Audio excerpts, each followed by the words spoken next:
नमस्कार। इन सूफी कहानियों की श्रृंखला में आज जिस कहानी को लेकर उपस्थित हुए हैं वो कहानी है वाल्मीकि की। कहते हैं कि हर संत का एक अतीत होता है और हर दुर्जन का एक भविष्य होता है। तो ऐसे ही ये कहानी है वाल्मीकि के उस समय की जब वो एक दुर्जन हुआ करता था, जबकि बाद में वही रामायण का रचयिता हुआ। लेकिन ये घटना उस समय की है जब वह चोर था, डाकू था, ठग था, हत्यारा था। ऐसा कोई भी काम जो आप सोचते हैं कि सामाजिक रूप से बुरा है, वो हर काम वो किया करता था। रास्ते के किनारे खड़े हो जाना और वहां से जो भी व्यक्ति गुजरे उसे लूट लेना, और अगर वह देने से मना करे तो उसकी हत्या भी कर देना और तब लूट लेना। तो ऐसा था उसका काम, ये था उसका पेशा। और ऐसे पेशों में आमदनी ज्यादा हो ही जाती है, तो उसका घर भी बहुत आराम से चल रहा होता है, पूरे वैभव के साथ में। उसके घर वाले सुखी समृद्धि के साथ में अपना जीवन व्यतीत कर रहे होते, और ये लोगों की तलाश में, लोगों के इंतजार में रास्ते के किनारे रहता, और जब भी कोई आता उसे लूट लेता या फिर उसकी हत्या कर देता। जीवन चल रहा था वाल्मीकि का भी और उसके परिवार का भी। तो वाल्मीकि के जीवन में एक बार ऐसी घटना घटती है कि उसका जीवन आमूल चूल परिवर्तित हो जाता है। ये घटना तब की है जब रास्ते के किनारे वो खड़ा इंतजार कर रहा होता है कि नारद वहां उसे दिखाई देते हैं। नारद को देखते हैं, इतने सुंदर संत को उसने पहली बार देखा था। उसका हृदय प्रेम से भर जाता है, किंतु उसका पेशा भी है कि लूटना या फिर हत्या कर देना, हत्या के बाद लूट लेना। तो नारद को रास्ते में रोक कर वो खड़ा हो जाता है और उससे कहता है कि जो कुछ भी है वो तुम्हें मुझे देना होगा। तो नारद कहते हैं कि आज तुमसे बड़ी भारी गलती हो गई कि आज तुमने एक संत का रास्ता रोक लिया, और संत का रंग अब तुम पर चढ़ ही जाएगा, उससे तुम अपने आप को रोक ना सकोगे। वाल्मीकि थोड़ा सा परेशान हो जाता है, बोलता है ऐसी भी क्या बात है, आप मुझे अपना सामान दे दें जो भी कुछ आपके पास में है, और यूं मुझे बातों में उलझाएं नहीं। नारद बोलते हैं कि मेरे पास तो ऐसे तो कुछ है नहीं, अगर कुछ देने को है तो ये एक तारा है और या फिर मेरा ये शरीर है, और ये दोनों ही तुम ले सकते हो, मुझे इनमें कोई खास रुचि नहीं। हाँ, इतना जरूर है कि ये इकतारा और मेरी जान, ये दोनों मैं तुम्हें दूंगा, तो मात्र एक शर्त पर। मेरी केवल एक शर्त है, और वो भी एक छोटा सा प्रश्न है, उसका उत्तर तुम्हें देना होगा। वाल्मीकि तो अचंभित हो जाता है कि अभी तक ऐसी घटना कभी नहीं घटी थी कि जिसको उसने लूटने की कोशिश की वो इससे प्रश्न उत्तर कर रहा है और शांत खड़ा है, अपना राम राम अपने इकतारे में गा रहा है, झूम रहा है, मस्त है। डर, भय, आतंक जैसा कोई भी चिन्ह उसके चेहरे पर नहीं।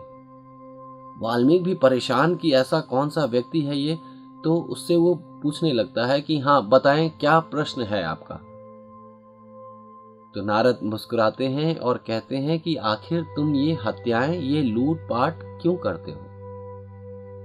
तो वाल्मीकि कहता है कि मैं तो अपने परिवार को चलाने के लिए ये सब करता हूँ, और कोई काम मुझे आता भी नहीं, और ये काम मैं देखता हूँ इसमें मुनाफा भी काफी है, आमदनी काफी हो जाती है, तो मैं अपने परिवार का भरण पोषण करने के लिए ये काम करता हूँ।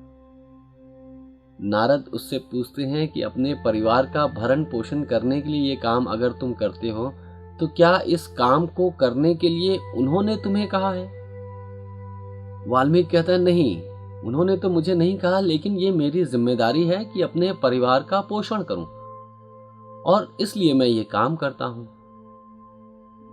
तो नारद उससे पूछते हैं कि जिनके लिए तुम ये सब कर रहे हो, एक बार उनसे भी जाके पूछो कि जब इन कर्मों का हिसाब होगा तो क्या वो अपनी जिम्मेदारी लेंगे? क्या वो कहेंगे कि हाँ, हमारे कारण वाल्मीकि ने इतनी हत्याएं की, इतनी लूट की, इतनी फसाद किए? वाल्मीकि को कोई उत्तर नहीं सूझता, तो वो कहता है कि ठीक है, लेकिन अगर मैं उनसे पूछने जाऊंगा तो तुम तो यहाँ से भाग जाओगे, और ये तुम्हारी चालाकी का हिस्सा तो नहीं कि तुम मुझे कहते हो कि ये प्रश्न पूछ के आओ और उतनी देर में तुम यहाँ से रफू चक्कर हो जाओगे। तो नारद कहते हैं नहीं, इसके पहले जो भी मनुष्य तुमसे मिले हैं, मैं उनसे थोड़ा भिन्न हूँ, उनसे थोड़ा अलग हूँ। तुमने मेरी मस्ती, मेरा राम राम पुकारना, वो गाना तुम्हें छूता नहीं। तो वो कहता है कि हाँ, तुम औरों से तो भिन्न हो, लेकिन तुम्हारी बात का भरोसा भी मैं कैसे करूं, क्योंकि मैंने अपने जीवन में लोगों को झूठ कहते ही देखा है। तो नारद कहते हैं कि ठीक है, तुम मुझे यहाँ इस पेड़ से बांध दो, और जब तक तुम आओगे तब तक मैं यूं ही यहाँ बंधा बैठा रहूंगा। वाल्मीकि आश्वस्त हो जाता है और नारद को उस पेड़ से बांध देता है, और फिर चला जाता है अपने घर, अपने परिवार वालों से पूछने के लिए कि क्या वो इन सबकी, इन कृत्यों की जिम्मेदारी साथ में लेंगे, क्या वो अपना भाग बांटेंगे। वाल्मीकि घर जाता है, अपने माता पिता से पूछता है कि ये जो मैं कृत्य करता हूँ, हत्याएं करता हूँ, लूट पाट करता हूँ, तो क्या इनका भाग आप लेने के लिए तैयार हैं? इनकी जिम्मेदारी क्या आप भी लेते हैं? तो वो कहते हैं कि हम क्यों जिम्मेदारी लेंगे, ये तो तुम करते हो, ये तुम्हारा काम है, इसका जो भी फल भुगतना होगा ये तुमको भुगतना होगा, हम उसका फल क्यों भुगतेंगे, हम उसमें हिस्सेदार कैसे हो सकते हैं। तो वाल्मीकि कहता है कि लेकिन ये सब तो मैं आप लोगों के लिए कर रहा हूं। तो उसकी माँ कहती है, ऐसा मत कहो मेरे प्यारे पुत्र कि तुम मेरे लिए ऐसा करते हो, तुम हमारे लिए ऐसा नहीं करते हो। ये काम करने में तुम्हें रस आता है और हम इसका बहाना बन जाते हैं। तुम हत्याएं करते हो, लूट पाट करते हो और कहते हो कि हमारे कारण, लेकिन ऐसा नहीं, तुम अन्य कार्य भी कर सकते हो, तुम खेती कर सकते हो, कोई दूसरा काम कर सकते हो। हमने तो नहीं कहा कि जाओ हत्याएं करो, लूटो लोगों को और उससे अपने जीवन को चलाओ, अपने परिवार को पालो। नहीं, हम इसका फल भोगने को तैयार नहीं, हम इस कर्म की कोई जिम्मेदारी नहीं लेते। जो तुम कर रहे हो उसका फल तुम्हें ही भुगतना होगा। वाल्मीकि जाता है, अपनी पत्नी से पूछता है, अपने बच्चों से पूछता है कि ये जो भी कुछ मैं कर रहा हूँ ये तुम लोगों के लिए कर रहा हूँ, तुम्हारी सुविधाओं के लिए कर रहा हूँ, तो जब इसका फल भुगतने का समय आएगा तब क्या तुम लोग भी अपनी जिम्मेदारी लोगे। तो उसकी पत्नी कहती है कि हम क्यों जिम्मेदारी लेने लगे, ये तुम्हारे दुष्ट कर्म हैं, इनका फल भी तुम्हें ही भुगतना होगा। अपने परिवार को बीच में मत लाओ, क्योंकि ये तुम्हारा पेशा है और इसे तुमने चुना है। ऐसा नहीं कि तुम हमारे कारण हत्याएं करते हो, तुम हत्याएं करते हो क्योंकि हत्याओं में तुम्हें आनंद मिलता है, लोगों को लूटने में तुम्हें रस मिलता है, उनके चेहरों पर आतंक भय देखकर तुम्हें बड़ी आत्मसंतुष्टि मिलती है। तो ये कर्म तुम्हारे हैं, इनका फल तुम्हें भुगतना होगा। ऐसा न सोचो कि इसके फल भुगतने में हम भी भागीदारी निभाएंगे, तो ऐसा नहीं होगा। वाल्मीकि बेचारा हताश हो जाता है, निराश हो जाता है। उसे ये तनिक भी एहसास नहीं था कि उसके परिवार वाले इस तरह अपना मुंह मोड़ लेंगे, कि इसके कर्मों के कर्म फल पर कोई हिस्सा बांट नहीं करने जा रहा है। जो कुछ भी भुगतना होगा इसे स्वयं अकेले भुगतना होगा। ये दुखी, निराश, हताश पहुंचता है नारद के पास में, नारद को खोलता है और उसके चरण पकड़ लेता है, बोलता है, आप ठीक कहते थे, कोई भी मेरे कर्मों के फल को बांटने को तैयार नहीं। सब यही कह रहे हैं कि ऐसा नहीं कि तुम अपने परिवार के लिए ऐसा करते हो, तुम जो कुछ करते हो अपने लिए करते हो और अपने कर्म फल का भोग भी तुम्हें करना होगा, उसका दंड भी तुम्हें भुगतना होगा। हम उसमें हिस्सेदार नहीं, हम उसकी कोई जिम्मेदारी नहीं लेते। नारद कहते हैं कि मैंने तुम्हें पहले ही कहा था कि जिस परिवार का तुम बहाना कर रहे हो वो सिर्फ एक बहाना ही है, वो एक झूठ ही है, अन्यथा तुम स्वयं जो कर रहे हो वो स्वयं के लिए ही कर रहे हो। तो वाल्मीकि कहता है कि ठीक है, आज मुझे एहसास हो गया, लेकिन क्या अब इसे मैं छोड़ सकता हूँ? जिसे मैंने जीवन भर किया उसे अब मैं कैसे छोड़ूं? तो नारद मुस्कुराते हैं कि इसको किया भी तुमने था, वैसे ही इसे छोड़ भी तुम सकते हो। ऐसा नहीं कि तुम पतित हो गए हो और अब तुम अपने स्वरूप से बहुत दूर निकल गए हो, ऐसा बिल्कुल भी नहीं। तुम्हारी परतों की तरह ये तुम्हारे कर्म है। जैसे जैसे एक एक परत तुम छोड़ते जाओगे, अपने भीतर तुम पाओगे कि तुम वही बुद्ध शुद्ध चैतन्य आत्मा हो। तो इसीलिए संकोच ना करो, परेशान ना हो, संदेह ना करो। तुम्हारे भीतर वो परमात्मा है, बस उसे पहचान लेना है। वाल्मीकि हाथ जोड़कर नारद के चरणों में बैठ जाते हैं और कहते हैं, मुझे उपदेश दीजिए, मैं क्या करूं? नारद कहते हैं, सबसे सरल मंत्र इस कलयुग में यही है कि तुम राम नाम का जाप करो। राम नाम का जाप करते करते तुम्हारा मन शुद्ध हो जाएगा, उसकी सारी कलुषता जल जाएगी और जो कुछ बचेगा वो शुद्ध चैतन्य तुम्हारा रूप होगा। तो तुम्हारे लिए मैं यही साधना कहता हूँ, यही भक्ति कहता हूँ कि अपने आप को राम में समर्पित कर दो। ये कह के नारद चले जाते हैं और कुछ समय बाद जब वो लौटते हैं तो देखते हैं कि वाल्मीकि तो बिल्कुल रूपांतरित हो चुका है। उसके आसपास वो आभा है, वो आलोक है, वो ऊर्जा है जो बता रही है कि वाल्मीकि अब उपलब्ध हुआ। वाल्मीकि अब वो वाल्मीकि नहीं रहा, वो हत्यारा, वो लुटेरा नहीं रहा, अब ये संत हो गया है, अब ये प्रबुद्ध हो गया है। तो ये थी छोटी सी कहानी वाल्मीकि की और उसके रूपांतरण की। और ऐसा रूपांतरण कभी भी किसी के साथ भी घट सकता है। हाँ, हमारे अंदर वो संकल्प शक्ति होनी चाहिए जो वाल्मीकि के अंदर थी, क्योंकि हत्याएं करने के लिए भी एक संकल्प शक्ति चाहिए, एक व्यक्तित्व में एक जुटता चाहिए, एक साहस चाहिए जो उसके पास था। हाँ, दिशा उसकी विपरीत थी, लेकिन उसके पास में वो सभी खूबियां थीं जो कोई भी काम करने के लिए आवश्यक होती है। उसके पास में संकल्प था, आत्मशक्ति थी, ऊर्जा थी, वो बलवान था, लेकिन उसका मार्ग वो भटक चुका था।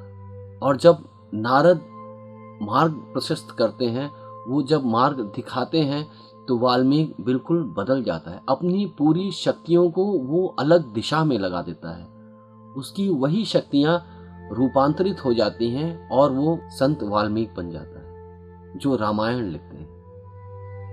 साथ ही जगत को एक संदेश देती हैं रूपांतरण का, कि अपने भीतर बहती ऊर्जाओं की अगर दिशा बदल दी जाए तो उन्हें रूपांतरित किया जा सकता है। उनकी अशुभ शक्तियों को शुभ शक्तियों में परिवर्तित किया जा सकता है। उनकी विध्वंसात्मक प्रकृति को एक सकारात्मक, एक सृजनात्मक जीवन की ओर प्रवाहित किया जा सकता है, जहां पर अपने जीवन को पहचाना जा सकता है, स्वयं का साक्षात्कार किया जा सकता है, कुछ ऐसा रचनात्मक कार्य किया जा सकता है जिससे संसार का लाभ ही लाभ हो।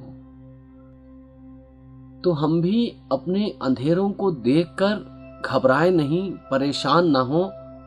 ध्यान रखें कि जब सूरज निकलता है, जब रोशनी होती है, जब दिया जलता है, तो अंधेरा स्वतः खो जाता है। तो ऐसे ही हम भी अपनी ऊर्जाओं को सही दिशा दें। ऊर्जाएं शक्तिमान हैं और अपने आप में वो ना शुभ है ना अशुभ है। वो जीवन की सरिता है जो बह रही है, बस हमें जरूरत होती है उसे सही दिशा देने की। और अगर हमने सही दिशा दे दी, जब भी चाहें तब हम दे सकते हैं। मात्र एक संकल्प चाहिए। और जब हम अपनी जीवन की बहती ऊर्जाओं को एक सही दिशा दे देते हैं, एक शुभत्व की ओर प्रवाहित करने लगते हैं, तब हमारा जीवन आनंद और उल्लास से भर उठता है। हमारे आसपास के लोग भी सुखी होते हैं, पूरा संसार, पूरा समग्र अस्तित्व आनंद मनाता है। तो देखें, अपने कर्मों के लिए किसी को दोष न दें, अपनी कर्मों की जिम्मेदारी दूसरों पर न डालें। जो भी कुछ करते हैं ये जानते बूझते करें कि हम जो भी कुछ कर रहे हैं इसमें हमें रस है, इसलिए कर रहे हैं। कोई बहाना ना बनाएं, दूसरे के कंधों पर अपनी बंदूकें ना रखें। अपने कृत्यों की जिम्मेदारी स्वयं लें, तो शायद धीरे धीरे एक दिन हम लोग मानना शुरू कर देंगे, पहचानना शुरू कर देंगे कि कहाँ कहाँ हम गलत होते हैं और स्वयं गलत होने के कारण गलत होते हैं। तो एक दिन फिर हम प्रत्यावर्तन भी कर सकते हैं, हम सही दिशा की ओर मुड़ भी सकते हैं, हम अपने घर आ भी सकते हैं, हम अपने स्वरूप को उपलब्ध हो सकते हैं, हम अपने गुणों को उपलब्ध हो सकते हैं, हम अपने आप को पहचान सकते हैं, घर आ सकते हैं जहाँ पर हम आनंद हैं, हम शांति हैं, हम प्रफुल्लता हैं, हम असीम हैं, हम अस्तित्व हैं। नमस्कार।